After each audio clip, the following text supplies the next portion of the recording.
Hello and welcome back to Zeconomics. My name is Mr. Z's, and in this video I will be discussing about specialization and division of labor.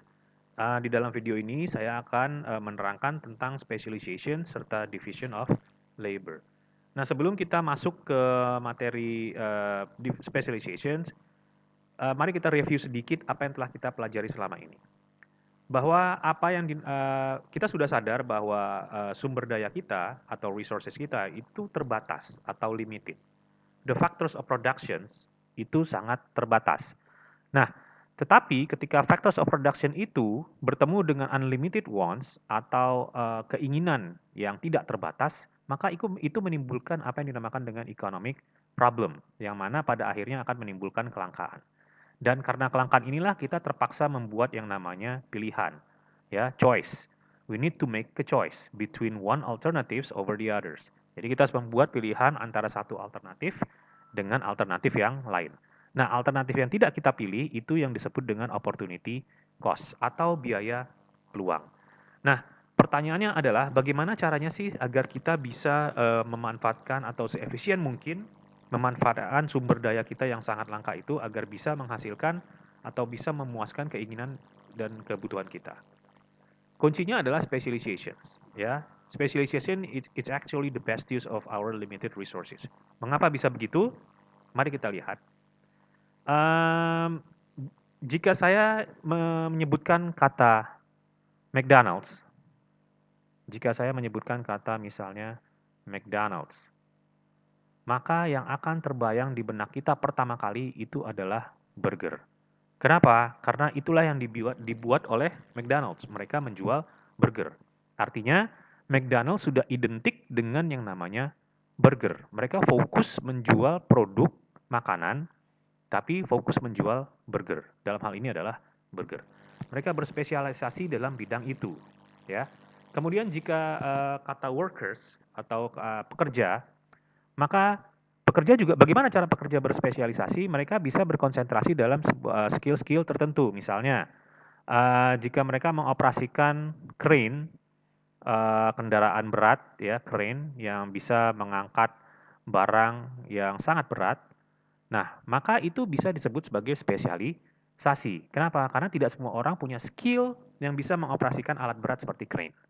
Atau bisa juga berprofesi sebagai profesi-profesi spesial atau khusus lainnya seperti dokter atau insinyur, engineer seperti itu, atau mungkin pilot.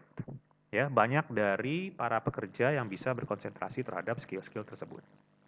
Nah, bagaimana hal itu bisa terjadi? Spesialisasi sebenarnya sudah ada sejak dulu, ya. Saya ambil contoh film Star Wars. Mungkin dari kita sudah sangat akrab dengan brand Star Wars. Tapi mungkin hanya sedikit orang yang mengetahui bahwa Star Wars itu sudah dimulai semenjak tahun 1977. Ketika George Lucas membuat film peperangan luar angkasa dengan tema evil versus good, ya, dengan tema kejahatan melawan kebaikan. Nah, Star Wars dengan teknologi yang sangat terbatas pada tahun tersebut, tapi telah berhasil mampu membuat ratusan pemirsa terpukau dengan efek-efek ditampilkan, ya.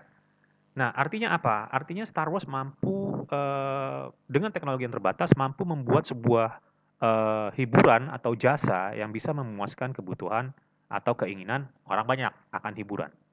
Nah, sekarang dengan teknologi yang lebih canggih yang semakin mudah didapatkan, maka film-film Star Wars yang lain ataupun film-film lainnya akan sangat lebih mudah untuk ditonton dan dinikmati dengan efek yang lebih canggih.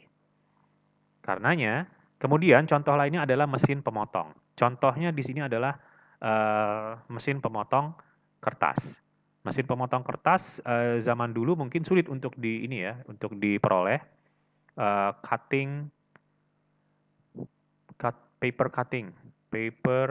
cutting mesin.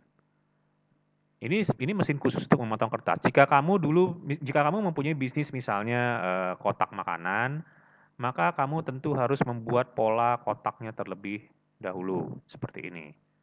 Ya, kemudian baru dibentuk. Nah, dengan ini mungkin kamu bisa meng-hire sekitar 5 orang tenaga kerja ya, yang kamu bayar masing-masing 500.000, sehingga totalnya yang harus kamu keluarkan untuk membayar gaji mereka itu adalah 2,5 juta, hanya untuk memotong kertas kemudian membentuknya seperti ini. Produk yang dihasilkan dengan karyawan 5 orang tadi satu hari, katakanlah bisa menghasilkan 50 pieces kertas.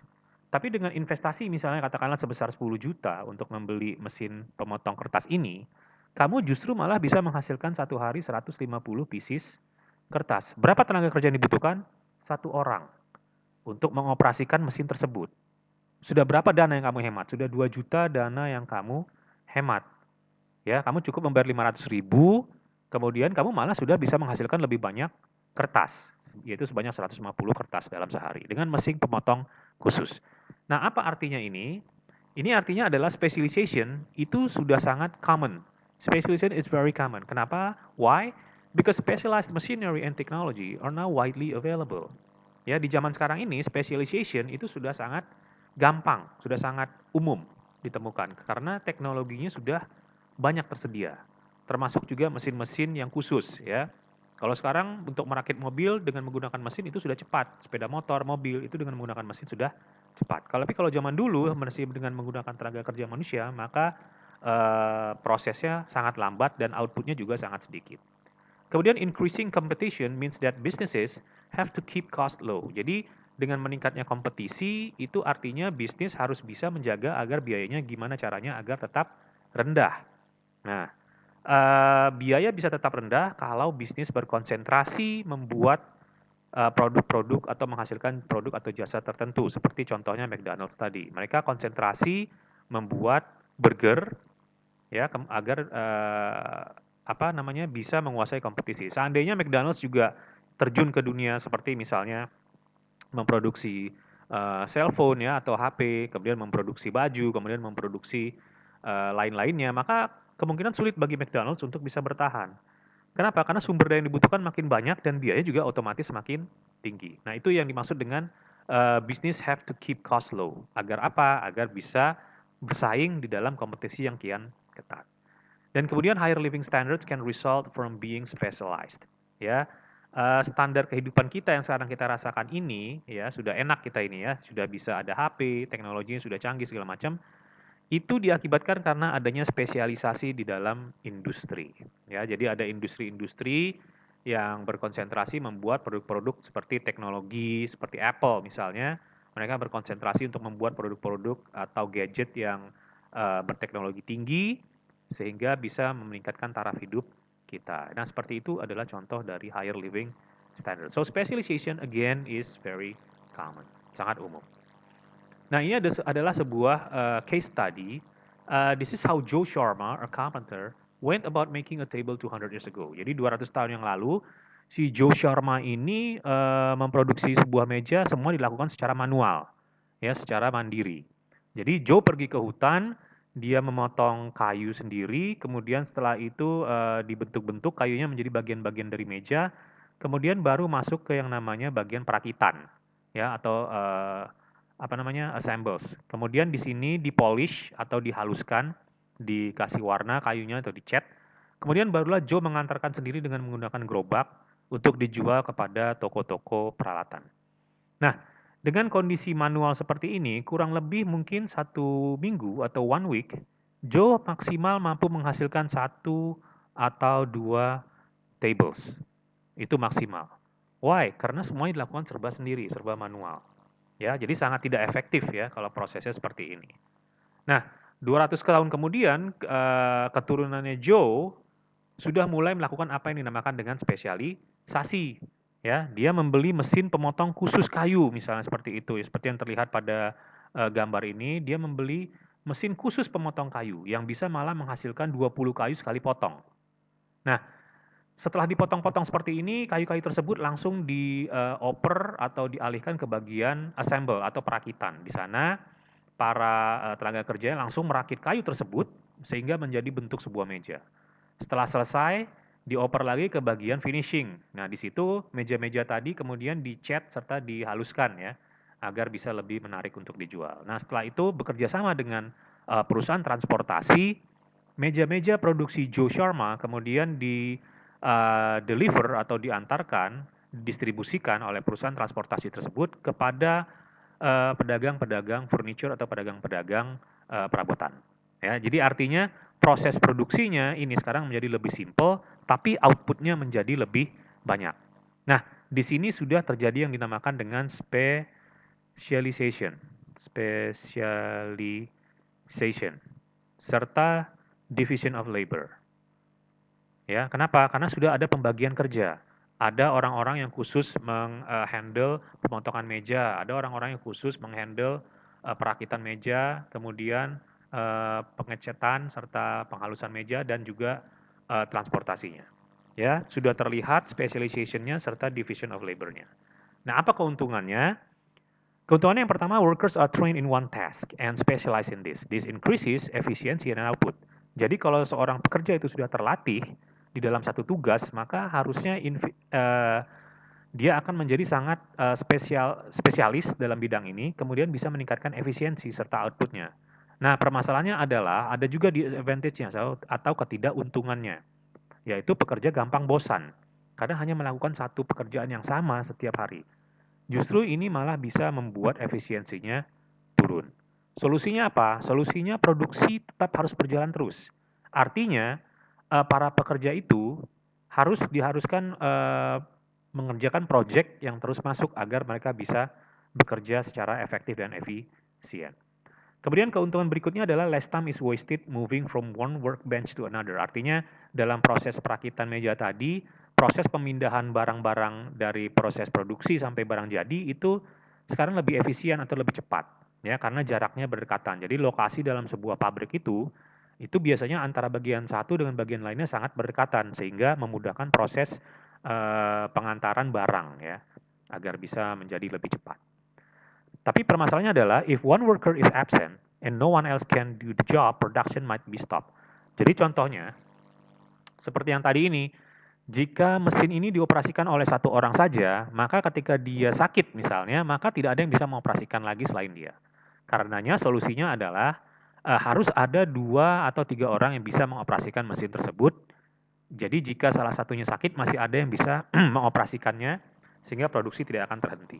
Nah, seperti itu. Ya.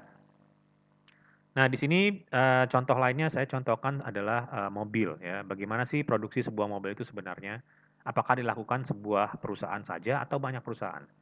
Contohnya adalah pabrikan mobil Audi, ya.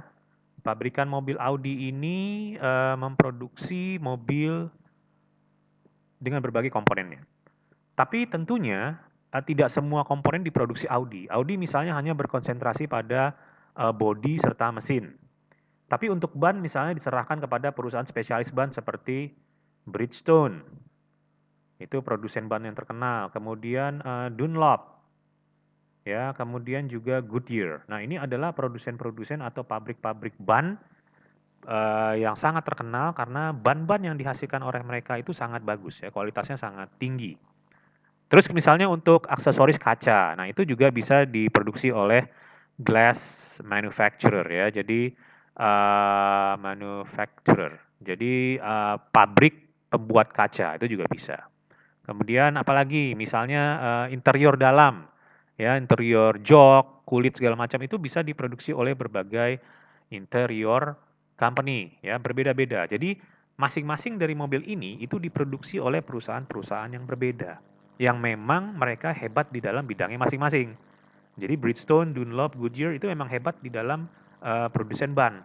Tapi kalau misalnya untuk peleknya, misalnya velg mobil itu diproduksi oleh namanya Pirelli. Nah, itu juga bisa seperti itu. Jadi perusahaan-perusahaan ini memang sudah sangat terkenal dengan kualitas produk yang ditawarkan. Oke, jadi itu adalah sedikit tentang specialization serta job division, di mana hal tersebut sekarang sangat penting untuk dilakukan bagi bisnis-bisnis yang ingin bertahan di dalam persaingan. Oke guys, so mudah-mudahan bisa bermanfaat. Thank you so much for watching, and I'll see you soon in the next video. Thank you and take care.